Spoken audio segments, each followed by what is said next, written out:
রমজানে নিজে শুধু রোজা রাখলে হবে না, আত্মীয়দেরও খোঁজ খবর নিতে হবে। আত্মীয়তার সম্পর্ক একটি গুরুত্বপূর্ণ বিষয়, আর তার রক্ষা করাও একটি ইবাদত। ইসলাম আত্মীয়তার সম্পর্ক বজায় রাখার প্রতি অত্যন্ত গুরুত্ব আরোপ করেছে।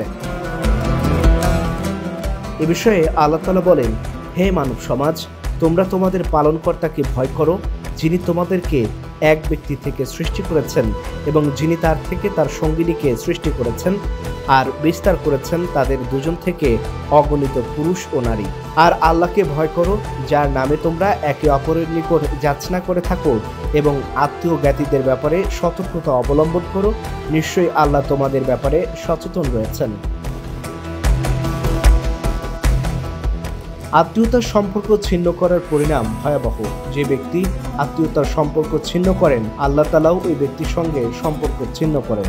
আব্দুর রহমান ইবনে আওফ রাদিয়াল্লাহু বর্ণনা করেন, রাসূল সাল্লাল্লাহু আলাইহি সাল্লাম বলেছেন, আল্লাহ তাআলা বলেছেন, আমি রহমান, আমার নাম থেকেই রাহিমের নাম নির্গত করেছি। সুতরাং যে আত্মীয়তার সম্পর্ক রক্ষা করবে, আমিও তার সঙ্গে সম্পর্ক বজায় রাখবো, এবং যে তা ছিন্ন করবে, আমি তাকে আমার থেকে ছিন্ন করব।